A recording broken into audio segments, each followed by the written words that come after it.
Tiba-tiba langkah aku melambat Nadia. Terus ada rasa aneh yang ngejalar dari kaki naik ke badan aku Nadia. Terus sekujur tubuh aku mendadak berat, napas aku ikut tertahan dan dalam hitungan detik aja setelah aku ngerasain yang pertama itu,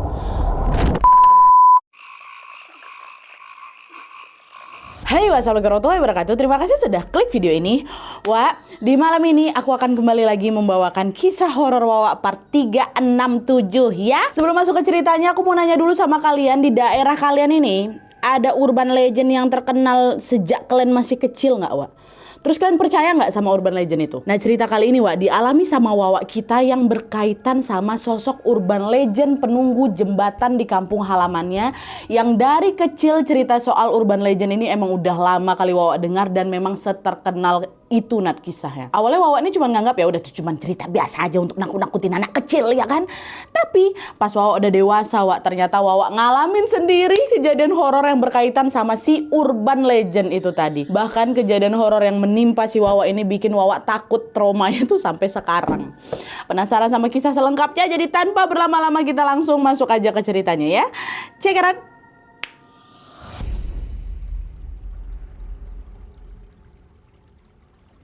Oke, Wak, jadi kisah yang akan aku ceritakan ini dikirim sama Wak kita yang bernama Mas Alif dari Jawa Barat. Halo Mas. Nah, jadi Wak, pengalaman horor ini tuh dialami sendiri sama Alif beberapa tahun belakangan waktu Alif ini masih berusia 20 tahun. Jadi cerita ini tuh mengisahkan tentang kisah desa mamanya Alif. Kita sebut aja lah nama desa ini Ngasemwindu ya. Nah, desa Ngasemwindu ini terbagi jadi dua bagian wilayah, Wak. Satu wilayah Kulon dan satu wilayah Tegal atau wilayah Barat dan wilayah Timur. Nah, di tengah wilayah ini ada sungai cukup besar dengan air yang cukup jernih dan juga banyak ikan. Nah, di sungai itu ada juga jembatan setapak sepanjang sekitar 6 meter berbahan beton tanpa pagar pembatas yang menghubungkan wilayah Kulon sama wilayah Tegal tadi. Nah, nggak cuma itu aja, desa ini juga dikenal masih asri kali Nadia. Area dikelilingi sawah-sawah yang subur dan juga pepohonan rindang. Di sana rumah-rumah warga juga masih banyak yang berbentuk rumah-rumah panggung dari kayu. Dengan kondisi desa yang memang masih kental sekali nuansa tradisional dan kaya akan pemandangan alam itu, kehidupan warga desa di sana jauh dari keramaian dan memang terasa tenang kali di kampung mama aku itu. Tapi di balik suasana desa yang terlihat tenang itu, sejak dulu, Wak, di sana tuh ada urban legend yang terkenal kali. Yaitu sosok kakek penunggu jembatan penghubung wilayah Kulon dan Tegal desa. Menurut cerita, Wak, sosok kakek ini tuh biasanya akan menampakkan diri ke orang yang lewat di malam hari di jembatan itu. Dan kalau udah malam, sepi jembatan itu, jarang ada yang mau lewat di sana karena banyak yang ditampain sama si kakek ini. Nah, karena ada cerita tentang sosok kakek itu, orang-orang pun menyebut jembatan ini jadi jembatan angker gitu loh. Nah, karena sejak kecil Alif ini memang sering datang kali ke desa mamanya, Wak, ya Alif juga jadi tahu lah cerita soal si kakek-kakek itu ya kan. Tapi Alif masih nganggap itu cuma cerita mitos aja tuh buat nakut-nakutin anak kecil atau bikin mungkin warga lebih hati-hati aja waktu lewat sana. Karena kan kayak aku bilang tadi, bentuk jembatan itu cuma jalan setapak, Wak. Bahkan untuk motor lewat nggak bisa, dan memang nggak ada batas pagar pembatasnya. Takutnya kalau nggak hati-hati ya orang kan bisa jatuh ya kan. Nah, mungkin gara-gara itu. Apalagi di sekitar jembatan itu juga banyak kali pohon-pohon, terutama pohon bambu yang bisa aja di situ ada ular yang mangsa siapa aja kapan aja gitu. Ditambah, Wak, sejak kecil Alif sendiri juga, Alif maupun keluarganya sendiri juga belum pernah ngalamin kejadian-kejadian mistis di sana. Jadi Alif pikir ya udah cerita horor itu kayak ya nggak betul-betul nyata lah gitu. Sampai akhirnya waktu si Alif ini udah dewasa, dia ngalamin sendiri kejadian mistis yang akhirnya bikin dia percaya ada memang sosok di jembatan itu. Nah, ini kita masuk ke ceritanya. Jadi ceritanya, Wak, beberapa tahun belakang waktu si Alif ini masih berusia 20 tahun, Alif sama kedua orang tuanya lagi pulang kampung ke desa mamanya Alif itu, yang di desa itulah. Nah, waktu itu Alif berangkat duluan. Dia sampai di Kamis malam, sedangkan orang tuanya nyusul, baru berangkat besoknya. Jadi nyampenya juga di hari Jumat. Mereka pulang kampung untuk ngunjungin saudara-saudara mamanya yang memang masih ada tinggal di situ. Ada yang namanya Uwa Iis, Uwa Asi, sama Om Wisnu. Nah, orang tuanya Mama Alif ini atau neneknya, kakeknya Alif sudah lama meninggal dunia gitu loh. Nah, pergilah ke desa ini kan. Selama di desa itu, Alif menginap di rumah Uwa Iis yang tinggal bersama suaminya bernama Uwa Dayat di wilayah Kulon atau di wilayah baratnya desa. Di hari Jumat siangnya nih, sebelum orang tuanya si Alif sampai, kan nyusulkan orang tuanya. Alif kan udah nyampe duluan nih. Alif sama Wak Dayat berangkatlah ke masjid, jalan kaki, mau sholat Jumat. Selama perjalanan itu, mereka ngobrol-ngobrol ringan lah nih, Wak, tentang kondisi-kondisi sawah di desa. Nah, di situ Wak Dayat nih cerita, Nat, kalau sawah-sawah yang ada di sini tuh masih sering masih sering dijadikan tempat buat orang nyari belut. Apalagi sekarang kan musim hujan kan, makin ramai tuh orang yang nyari belut di sana karena belutnya melimpah gitu. Dengar itu tertarik si Alif, Wak, kalau kayak gitu pulang sholat Jumat kita cari belut yuk. Udah lama aku nggak nyari belut, nanti enak tuh digoreng buat lauk makan, kata si Alif. Oh, boleh. Tapi Wak nggak punya koja. Jadi koja tuh macam wadah anyaman bambu tuh loh, Wak, untuk taruh belutnya gitu kan. Wak nggak ada koja, Lip. Nanti selesai sholat Jumat kita mampir dulu aja ke rumah Wak Asih untuk pinjam koja. Tapi nanti nyari belutnya jangan kesorean ya, takut nanti hujan pula, kata Wak Dayat. Oh, oke, Wak, siap. Kebetulan aku juga mau singgah ke rumah Wak Asih. Wak Asih kan tantenya juga kan. Dah lah tuh. Akhirnya setelah sholat Jumat, mereka langsung lah pergi ke rumahnya Wak Asih yang ada di wilayah Tegal atau wilayah timur. Nah, wilayah Kulon sama wilayah Tegal ini kan terhubung sama jembatan angker itu tadi kan. Berarti mereka harus lewat jembatan itu. Dan sebenarnya, Nat, untuk sampai ke Tegal ini tuh bisa muter lewat jalan lain, nggak harus lewat jembatan itu. Cuman jauh. Nah, gara-gara kami ngejar waktu biar nggak kesorean, jadi ya udah kami putusin lah untuk lewat jembatan angker itu aja. Pas lewat jembatan itu, ikan masih siang bolong ini kan. Waktu lewat jembatan tuh, entah ngapa aku udah mulai ngerasa nggak enak, Nat. Ada hawa yang nggak enak gitu. Apa nih kok kayak gini gitu kan. Cuman di situ Alif masih positive thinking. Mungkin karena udah mulai mendung nih, jadi hawanya kerasa dingin. Alif juga nggak ngomong apa-apa sama Wak Dayat. Lanjut aja itu di belakangnya Wak Dayat kan. Wak Dayat jalan duluan. Nah, setelah beberapa menit berjalan, dah lewat si jembatan ini, akhirnya mereka sampailah di rumah Wak Asih. Wak Asih waktu itu tinggal sama Om Wisnu, om aku juga, adiknya Wak Asih. Nah, di sana Alif disambut hangat sama Wak Asih karena Alif sendiri juga udah lama kali nggak berkunjung ke rumahnya kan, Wak. Mereka saling bertukar kabar, mereka ngobrol-ngobrol panjang lebar apa segala macam. Mereka sempat makan bersama juga sampai tidak terasa waktu pun menunjukkan jam 1:30 siang. Gak enak lah, Nat, aku main datang pinjam koja habis itu pergi. Itu yang kami basa-basi dulu. Udah lama juga aku nggak ketemu tanteku. Nengok jam, toto udah 1:30. Nah, Wak Dayat yang tadi yang barengan sama si Alif bilang, Lip, yuk balik ke Kulon kita, terus kita lanjut cari belut. Udah mendung ini, Nak, nanti takutnya keburu hujan, katanya. Terus Alif bilang, bentar lah, Wak, nggak tahu ngapa capek kali aku pengen duduk-duduk di sini dulu bentar ya, Wak, ya. Cari belutnya habis asar aja ndak. Wak pulang duluan aja nggak apa-apa. Nanti aku pulang sendiri ke Kulon, katanya gitu. Oh ya udahlah kalau kayak gitu. Wak pulang duluan ya. Ada urusan, Wak. Nanti kamu jangan kesorean pulang ke Kulon ya. Biar kita masih sempat cari belut. Oh iya siap, Wak, kata si Alif. Dah. Baliklah Wak Dayat ini kan ke Kulon. Alif rebahan sambil main HP bentar. Mungkin karena cuaca mendung dan dia ya kan mendukung kali cuaca tuh. Atau memang aku yang lagi kekenyangan, ketiduran si Alif di situ. Tidurnya pun sampai berjam-jam. Pas dia kebangun, tahu-tahu udah jam 6:30 malam, Wak. Kok jam segini? Lama kali aku tidur. Lihat Alif bangun, Wak Asih bilang, udah Lip, kau nginep sini aja lah, udah malam ini. Apalagi di luar juga gerimis.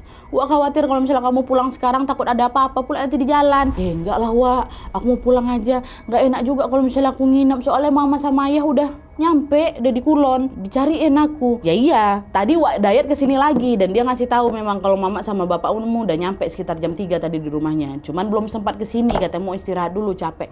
Loh, tadi Wak Dayat kesini juga. Kok nggak ngebangunin aku, Wak? Iya, tadi kesini ngasih tahu soal mama muda nyampe, sekalian mau jemput kau. Tapi waktu kesini kok lagi tidur ya. Kenapa nggak dibangunin, katanya? Tadi Wak tuh udah bangunin kamu loh. Susah kali kok dibangunin. Makanya udah ditinggal sama Wak Dayat. Iyalah. Yaudahlah kalau gitu Alif pulang duluan ke Kulon ya, Wak, ya, kasihan tuh mama sama ayah nunggu di sana gitu. Nah, waktu dengar obrolan itu, Om Wisnu kan tinggal di situ juga, nimbrung. Yaudah sini, Om antar pakai motor. Udah malam, gerimis juga. Ditambah kalau misalnya aku jalan, aku pasti lewat jembatan kan. Jangan lewat situ, takut ada ular. Cuaca lagi kayak gini banyak ular berkeliaran. Kata, nggak usah lah Om, katanya ngerepotin. Berani kok aku, Om. Ini juga hitungannya belum terlalu malam kok, masih 6:30. Pasti ada itu warga yang lewat sana. Udah aman aja itu, Wak, katanya. Oh ya udahlah kalau nggak mau. Nih bawa senter sama payung ya, katanya. Sama. Kok nggak usah lewat jembatan, lewat jalan muter aja kau. Oh iya Om, siap, katanya. Nah, setelah pegang senter sama payungnya, Alif pun langsung lah berpamitan ke Wak Asih dan Om Wisnu, lanjut jalan pulang nih, ya kan. Nah di perjalanan pulang ini Wak, baru aja beberapa jauh melangkah, ternyata gerimisnya makin deras Nat. Nah khawatir hujan tuh makin deras, aku pun mutusin untuk ya udahlah aku lewat jalan tercepat aja lah. Lewat jalan si jembatan angker itu. Di situ Alif tuh sebenarnya masih kepikiran sama pesan Om Wisnu tadi Wak, dan dia juga lumayan was-was kalau udah ular macam mana kayak gitu kan. Itu aku takutin dia cerita soal yang kakek-kakek itu kan, aku masih nganggap itu mitos ya kan. Itu tetaplah dia lewat ke sana. Apalagi, ini paling bentar lagi juga azan Isya. Katanya pasti ada nih warga yang lewat jembatan itu buat ke masjid. Aman ini. Nah akhirnya Alif pun nekat lah itu kan. Lanjut jalan ke arah jembatan. Nggak lewat jalan yang mutar Wak. Di perjalanan menuju jembatan itu, Alif harus ngelewatin pepohonan yang rimbun dulu. Dan jarang ada penerangan. Harus lewat itu dulu. Nah jalan, dia diam aja. Nggak ada kok. Belum baca-baca doa tuh, masih santai aku. Nah pas hampir dekat sama si jembatan tuh, tiba-tiba nggak enak perasaan aku, merinding dan aku di situ. Allah, positive thinking dulu. Mungkin karena hujan ini ya, jadi aku kedinginan, merinding semua bulu romaku, siapa tahu. Tapi habis itu Alif mulai nyadar ada yang janggal. Karena aku tadi berangkat dari rumah Wa Asih itu udah mau jam 7 kan. Terus ini aku udah jalan beberapa menit. Harusnya sekarang udah waktunya azan Isya. Tapi kok sampai sekarang belum kedengaran suara azan itu ya, kata si Alif. Di situ Alif sempat berhenti bentar tuh, berhenti aku simak-simak loh kan. Sambil mikir, perasaan aku campur aduk tuh antara aku bingung, terus aku juga takut gitu. Waktu itu posisinya aku tuh gak bisa ngecek HP, ngelihat jam karena tangan aku yang satu pegang senter, satu lagi pegang payung. Ditambah aku masih pakai sarung yang dipakai sholat Jumat. Ada dia HP ku masukin dalam celana. Jadi aku agak kesusahan nih mau ngerogoh si HP itu kan. Jadi aku nggak tahu itu tepatnya udah jam berapa. Akhirnya mau nggak mau dia lawan lah itu kan perasaan nggak tenangnya, dan dia mencoba untuk positive thinking. Mungkin tadi tuh udah azan sebenarnya, tapi aku nggak ngeh karena aku ngelamun mungkin ya. Di sini kan ada banyak pohon rimbun, jadi mungkin suara azan itu kehalang sama pohon-pohon itu. Mungkin. Ayo udahlah jalan aja lagi. Alif ini terus jalan, dan beberapa langkah kemudian Alif hampir sampai di jembatan tuh, ya kan. Nah waktu udah nyampe di sana, makin gak enak lagi perasaan aku. Entah ngapa hawa dingin tadi tuh kan dingin kan. Hawa yang tadinya dingin itu mendadak jadi panas. Sampai istighfar aku. Astagfirullah, panas panas. Astagfirullah, nggak betul nih. Baca doa dia kan, baca surat pendek langsung tuh. Itu belum naik jembatan tuh ya. Pas kali udah depan mata tapi jembatan tuh. Baca doa, baca ayat kursi sambil baca bismillah. Mulailah dia ngelewatin jembatan itu, Wak. Nah, ya, jalan. Nah, enggak ada apa-apa. Tidak jalan. Waktu nyampe di tengah jembatan, tiba-tiba langkah aku melambat Nadia. Terus ada rasa aneh yang ngejalar dari kaki naik ke badan aku Nadia. Terus sekujur tubuh aku mendadak berat, napas aku ikut tertahan, dan dalam hitungan detik aja setelah aku ngerasain yang pertama itu, kaku badannya si Alif. Kaku di tengah jembatan. Astaga, ngapa nih? Gak bisa digerak badan aku, gak bisa gerak, Wak. Gak bisa gerak, tapi takutlah dia. Astaga. Betul, astagfirullahaladzim, ya Allah, lindungi aku, ya Allah, sampai pegang senter nih, pegang payung, astagfirullah, ya Allah. Terus nggak lama, Alif dengar ada suara batuk, Wak, keras sekali di telinga, gitu kan. Alif ngelirik lah pakai mata ya, nggak ada siapa-siapa. Dia batuk sekeras itu, terdengar. Terus nggak lama setelah suara batuk, dia dengar suara lagi.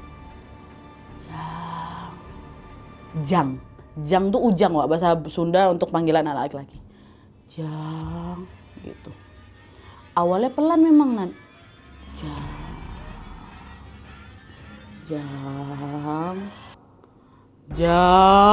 gitu. Macam udah teriak, makin dekat gitu. Astagfirullahaladzim. Ya Allah. Ya Allah, lindungi hamba. Setelah Alif baca, Wak, itu badannya tuh masih belum bisa bergerak dari badan aku. Tapi suara jang tuh hilang. Udah agak tenang aku dikit di situ kan. So aku coba lagi. Sambil coba ngerain badan, aku coba kayak ngelirik kiri kanan. Nah pas dia nengok ke arah ujung jembatan depan dia itu, samar-samar, Wak, dia tengok ada orang lagi jalan mendekat ke arah aku. tenang, makin tenang. Alhamdulillah ada orang, gak sendiri aku. Udah, jalan kan. Pak. Gitu-gitu sama si Alif. Pak, tolong Pak. Aku gak bisa teriak nak, tapi untungnya suara aku bisa keluar.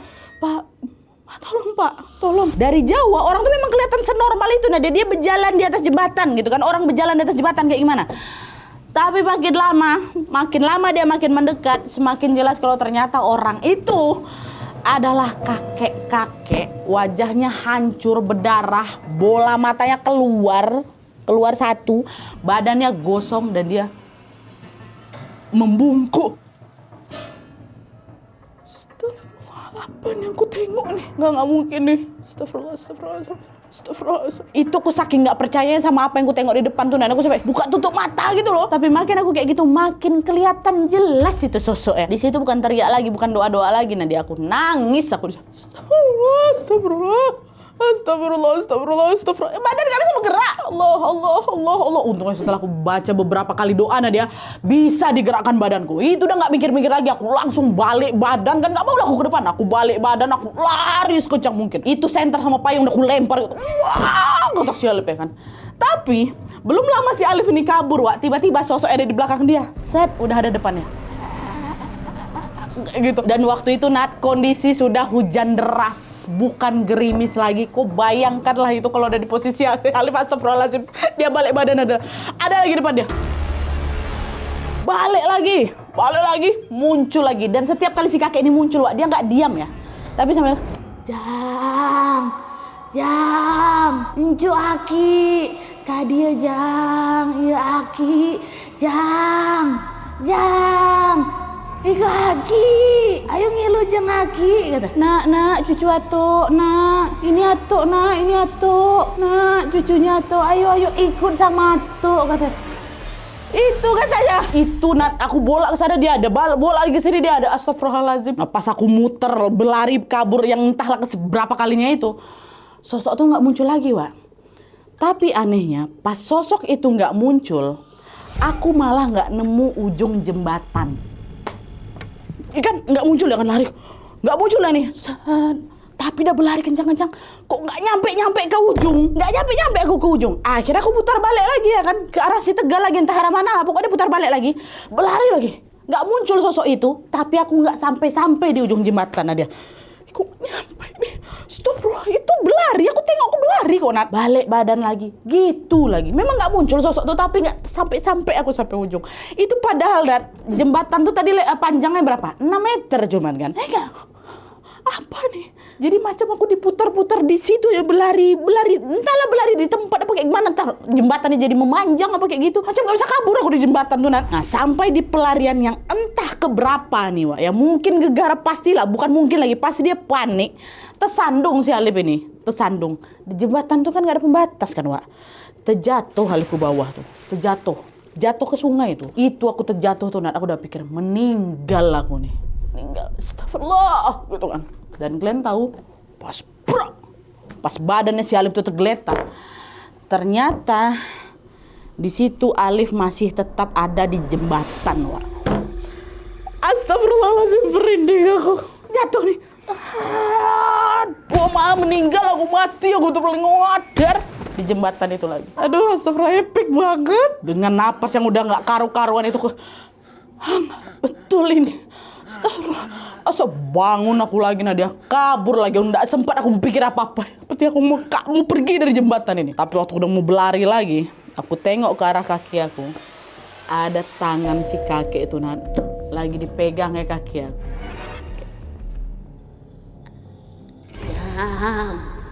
Iya aki, jangan incu aki. Ayo ngilu jeng aki. Ayo kok ikut atuk, katanya. Kaget. Astagfirullah, itu aku mau kabur. Nah dia tuh aku udah gak bisa ngapa-ngapain lagi. Nah, yang pertama aku masih bisa pejamin mata kan, yang ini mata kunci susah kali dipejamin. Macam malah makin ku pejamin makin melotot. Cuman bisa nangis aku deh. Itu yang paling aku ingat, aku cuman bisa nangis sambil aku tolong kayak gitu. Dan gak lama, Wak, dekat si sosok ini. Sampai saat ini gak pernah bisa aku lupa wajah itu. Pertama, bau dia sebau-baunya, bau amis. Dan gongnya kalian tahu itu darah tuh keluar dari muka dia hancur, netes muka dan netesnya tuh sampai terasa di sarung aku. Mata aja keluar satu. Jang kayak gitu. Dari awal kayak gitu kan, jang lama-lama. Jang, iya lagi gas di dia. Kata gitu. Jang, atau udah di sini ya, kata kayak gitu. Nah, pas dengar suara itu, suara yang terakhir itu udah pingsan aku. Pingsan Alif. Gak lama setelah Alif pingsan, Alif tuh bangun. Di situ samar-samar dia dengar suara azan. As-sholatu khairum minan naum. Azan subuh. Terbangun si Alif di situ kan. Alif baru sadar waktu udah subuh, udah nggak malam lagi. Itu dekat kerumunan warga, bukan di rumah warga loh ya. Dekat kerumunan warga. Samar-samar Alif juga dengar suara kerumunan orang. Jang, kamu nggak apa-apa Jang? Ngapa bisa tidur sini? Kata. Ku coba buka mataku pelan-pelan ada. Waktu dibuka, tergeletak aku di mana? Di jalanan dekat perumahan warga. Di jalanan ya Wak ya, bukan di jembatan, memang di jalanan. Di situ udah nggak bisa mikir. Itu rasanya di saat itu juga aku langsung pengen cerita sama orang-orang dekat situ Wak. Tapi nggak bisa saking lemasnya badan aku, pening kepala aku, dan nggak lama pingsan lagi si Alif. Pingsan lagi, 2 kali dia pingsan. Nah lihat kayak gitu, tahu ini pingsan, nggak mungkin dia tidur lagi. Akhirnya warga pun langsung inisiatif cari keluarga si Alif dan langsung bawa si Alif ke rumah sakit. Dah, setelah beberapa jam dirawat, tepatnya di jam 8 pagi Alif pun sadar Wak. Di situ dia melihat keluarganya udah ada di bangsal, di tempat dia tempat dia dirawat lah. Nah, setelah memastikan keadaan Alif udah agak tenang nih, Mama Alif nanya, ya Allah Lip, kok kemana aja sih semalaman, kok nggak balik-balik, katanya. Aku berusaha ngejawab langsung, Ma, tahu nggak Mama, semalam waktu Alif lewat jembatan tuh Ma, Alif dikejar-kejar kakek-kakek mah, hancur mukanya. Berulang kali Alif coba buat pergi dari jembatan tuh, buat kabur, nggak bisa. Tuh nggak tahu aku ngapa tadi subuh aku malah tergeletak dekat jalanan ke rumah warga tuh. Terakhir kali yang ku ingat mah, aku masih di jembatan. Malam tuh macam panjang kali semalaman mah, aku kabur dari jembatan tuh nggak bisa-bisa. Aku ceritain itu semua kan. Dengar itu, Bapak si Alif bilang, kau tahu nak, kami tuh semua semalaman nyariin kau loh di sekitar jembatan sama jalanan tempat kau ditemuin tadi. Tapi nggak ketemu. Kami juga heran kok tiba-tiba kau ada di sana. Tapi udahlah nggak apa-apa. Yang penting sekarang kau udah ketemu. Kau fokus dulu untuk mulihin badanmu ya. Abis itu balik kita. Kata, oh iya Pak. Kata. Dan setelah keadaan membaik, Alif pun diperbolehkan pulang dan langsung dibawa ke rumah aku Nadia. Aku udah nggak balik ke desa itu lagi. Setelah beberapa hari di rumah, Wak Dayat tuh yang suaminya Wak Iis yang mencari belut tadi tuh, akhirnya ceritalah soal siapa si kakek yang ada di jembatan itu ke si Alif lewat telepon. Di situ aku baru tahu kalau sosok si kakek yang dari dulu dia pikir cuma urban legend ini ternyata punya cerita menyedihkan di balik wajah menyeramkannya itu. Ini kita masuk Wak. Jadi Wak, menurut cerita Wak Dayat, sosok si kakek itu tuh dulunya adalah warga sekitaran desa. Ya, nah katanya dulu tuh dia tinggal sama istri dan seorang cucunya yang ditinggal merantau sama anaknya, which is ya sama anak pahala kalian kan. Dia kakek, nenek sama cucunya. Nah setelah istri itu meninggal, kakek ini membesarkan cucunya seorang diri Wak, dengan susah payah dan segala keterbatasan ekonominya. Nggak ada info pasti apakah si anak dari si kakek ini ikut membantu keuangan kakek itu apa enggak. Cuman yang jelas di tengah kondisi itu si cucunya ini justru tumbuh jadi anak yang salah pergaulan. Mulailah itu suka mabuk-mabuk, minum-minum kan. Sampailah di suatu hari cucunya ini minta uang ke si kakek buat beli minum-minuman. Kakek nggak punya duit Wak, marah cucunya di situ. Dan seolah hilang akal nih disitulah si cucu ini tega dia Wak, dihabisinya nyawa kakek. Tusuknya Wak itu kakek tuh. Meninggal si kakek di situ. Nah, setelah dihabisi, mayat dari si kakek ini dibawalah ke sekitar jembatan tadi, sekitar jembatan. Nah, banyak warga yang meyakini kalau si mayat kakek itu dikubur di sana sama si cucunya. Nah, setelah kejadian itu, ini warga-warga yang sekarang nih nggak ada yang tahu tuh cucunya kemana. Apakah dia di penjara atau mungkin dia melarikan diri ke desa, nggak ada yang tahu. Cuman yang jelas warga desa sempat berusaha nyari mayat si kakek itu di sekitar jembatan. Kenapa bisa tahu Wak? Karena ada warga yang sempat lihat waktu si anak itu kayak gitu, cucunya kayak gitu. Cuman nggak berani nyegah karena kan si anaknya bawa sajam. Waktu mereka cek memang nggak ada si kakek tuh, rumah tuh pun kosong. Nah, cobalah cari di sekitar jembatan. Mereka pikir ada di area situ.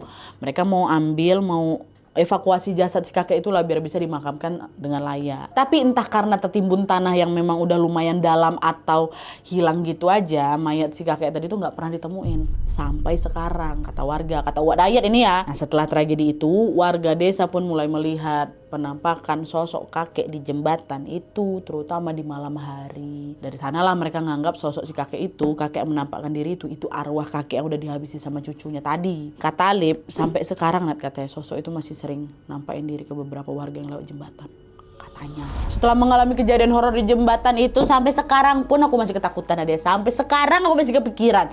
Iyalah, nggak mungkin bisa lupa itu. Dan bahkan, nih ya, Alif mengaku dia beberapa kali masih melihat sosok kakek itu selama dia bekerja di kota. Ada tuh sekelebat dimimpikan aku. Dia nengok lewat sekelebat depan bayang dari jauh deh. Kayak gitu. Cuman aku nggak tahu itu betulan si sosok kakek di jembatan itu atau memang sugesti aku yang akhirnya membuat si jin-jin yang bisa baca pikiran aku menyerupai si kakek yang ada dalam pikiran aku. Tapi kalau memang itu memang si kakek itu Nadia, ini kita berandai-andai lah. Kalau memang itu si kakek itu, kata siapa? Kata si Alif kan. Dialah itu mungkin yang nyamperin aku sampai sekota. Ngapa dia susulin aku? Ditambah kan itu dia kan sempat bilangnya apa Nat? Jang, ince aki. Kadia jang iya aki. Ya kan, hayu ngilu jeng aki, cucu kakek, sini nak, ini kakek, ayo ikut sama kakek. Kalau menurut pendapat kalian gimana Wak? Tulis di kolom komentar di bawah. Oke Wak, jadi itu tadi pengalaman horor yang dialami sama Alif waktu pulang kampung di sebuah desa. Kalau kita dengar ceritanya tadi, memang pengalaman yang dialami sama Alif ini seolah-olah membuktikan kalau urban legend yang dari dulu tuh tidak dia percaya, ternyata betulan. Cuman aku kasihan juga Wak sama cerita kakek itu ya. Kok bisa sih tiga-tiganya cucu yang udah dibesarkan dia dengan susah payah, dengan segala keterbatasannya malah ngabisin nyawa kakek sendiri hanya untuk mabuk. Semoga kita selalu terhindar dari hal-hal yang buruk Wak ya. Dan kita semoga selalu dalam lindungan Allah Subhanahu Wa Taala. Amin. Menurut kalian gimana ceritanya? Kalau misalnya kalian juga pengen berbagi kisah horornya Wak, boleh langsung kirim aja ke email kisahhororwak@gmail.com. Jangan lupa sertakan nomor WhatsApp sama Instagram kalian kalau misalnya kisahnya mau di-update video selanjutnya.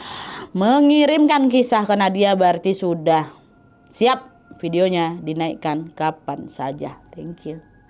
Oke, Wak, jadi sekian dulu videonya. Terima kasih banyak yang sudah menonton. Kalau kalian suka video ini, klik like-nya. Jangan lupa komen di bawah tidak ada dan saran-saran untuk selanjutnya. Jangan lupa nyalain notifikasi ya supaya kalian tahu kalau aku upload video baru. And as always, jangan lupa untuk klik tombol subscribe supaya kalian sama-sama tahu informasi menarik dan menegangkan dari channel aku. See you next video, Wak. Bye.